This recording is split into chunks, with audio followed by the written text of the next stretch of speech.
Assalamualaikum warahmatullahi wabarakatuh. Waalaikumsalam. Grosshopper majalah Gross Digital dalam kurung NGD garis miring Gross TV kembali mengudara. Walaupun narasumbernya mungkin sebagian besar atau bukan sebagian besar 100% pemirsa Gross TV, kok yang nongol dia lagi.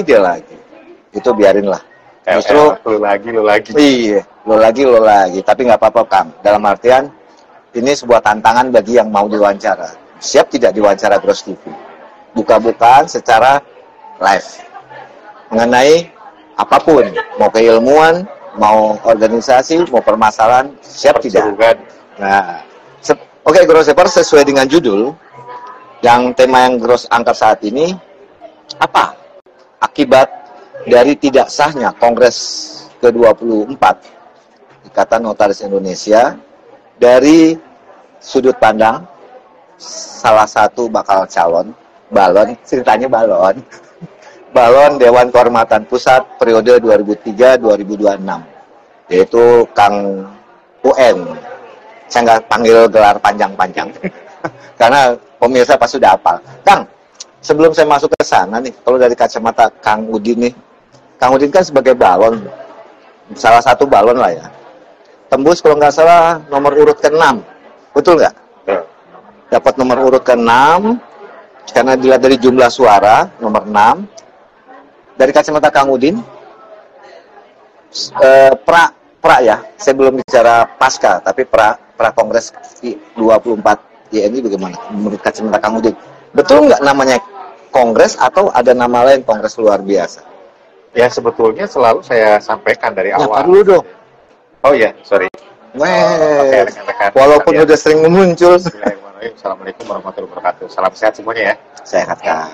Nah, saya lagi minta oleh Kang Mahfud berbicara tentang beberapa hal terkait dengan organisasi ya. Nah, memang kalau tadi disampaikan, saya adalah bakal calon.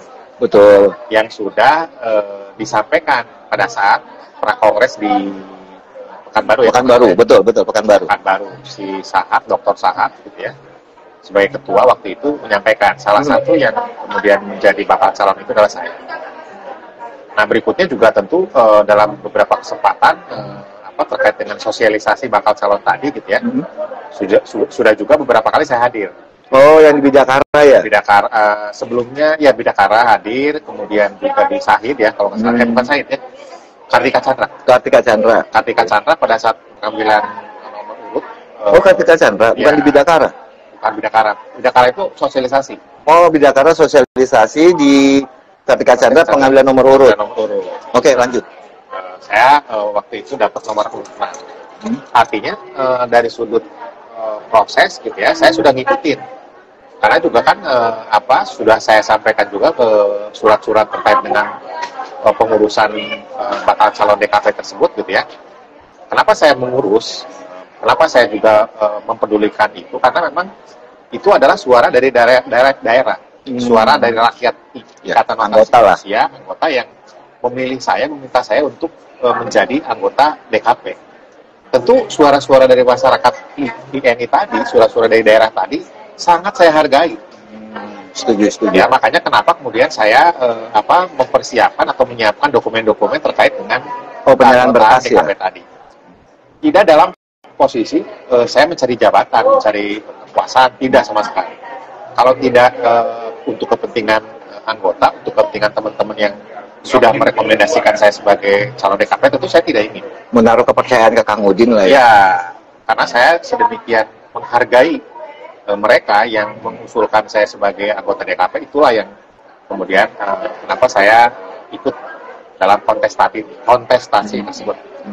Sampai kemudian beberapa saat yang lalu gitu ya, atau katakanlah kalau tidak salah 1 bulan atau 10 bulan yang lalu gitu ya, ada surat dari tim verifikasi, tim pemilihan mempertanyakan kepada saya gitu loh, apakah saudara masih tetap akan mengikuti pemilihan DKP?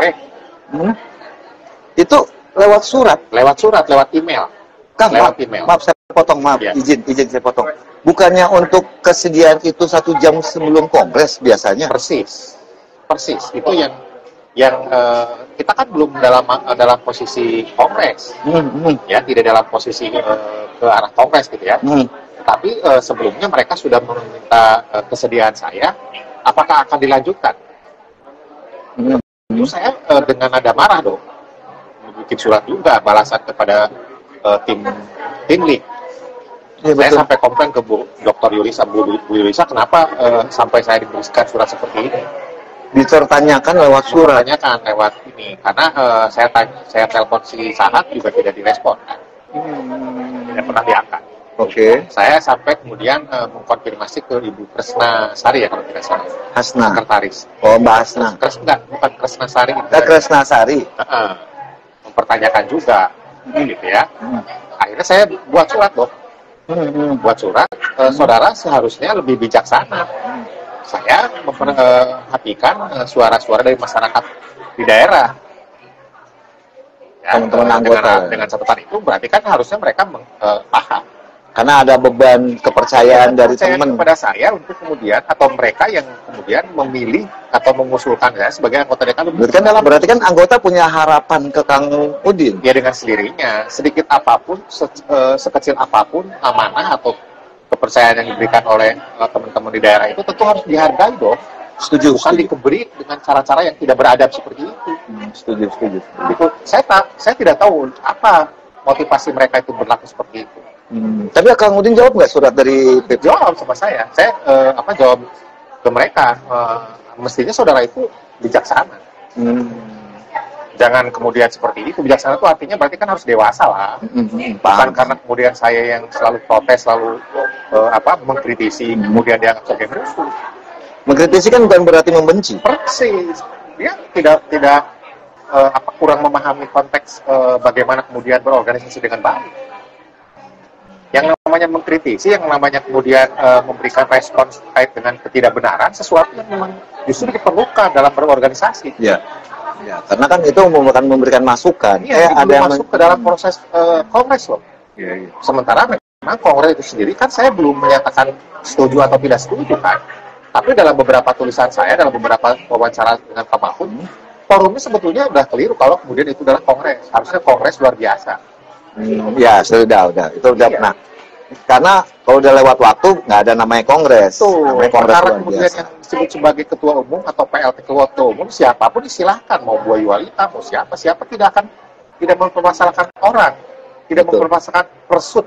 Tapi bagaimana cara untuk membangun organisasi itu lebih baik. Itu yang penting.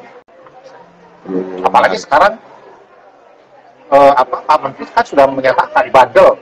Oh, iya. Kan konotasinya sudah demikian jelek. Tanda petik, gitu, tanda petik. Nah, kalau menurut Kang Udin ini kan ternyata kan dipaksakan. Oh iya, tadi dulu. Sebelum saya masuk ke kongresnya, kan biasanya kalau kongres itu ada surat pemberitahuan. Kayak waktu di Cilegon. Cilegon kan sebulan sebelumnya udah rame flyer. Rondon hari pertama, rondon hari kedua, kemudian agenda dan sebagainya. Nah, bahkan termasuk mungkin surat undangan ya. Nah, untuk Kang Udin sendiri, untuk acara kongres kemarin dapat surat undangan? Tidak pernah undangan. Pemberitahuannya itu hanya 1 hari sebelum acara. Itu pun dengan surat yang isinya menurut saya aneh gitu ya. Anehnya? Pertama, 1 hari sebelum tanggal 30 itu dikirim surat. Oke. Yang menyatakan suruh hadir tanggal 30. Oke, diminta hadir. Begitu berikutnya, tanggal 30-nya sendiri diralat. Harus hadir di tanggal 31. Wajib. Iya, harus hadir, harus berarti kan wajib ya. Sementara saya apakah selalu harus ada di Tangerang? Kan tidak. Ya iyalah. Pemberitahuan itu kan mestinya tidak seperti itu. Kalau kemudian saya akan hadir pun gitu ya, pasti kan akan memilah mana yang lebih baik, lebih menguntungkan dalam tanda petik atau lebih urgent dalam konteks ingin hadir tersebut. Ya maksud Kang Udin jauh-jauh hari lah ya. Ya jauh-jauh hari sudah pasti diagendakan, karena saya kan bukan hanya sekedar tukang nganggur nongkrong di beca. Saya juga orang penting menurut keluarga saya. Iya sih. Iya. Jangan penting menurut NTO doang. Iya, penting terhadap curug sih.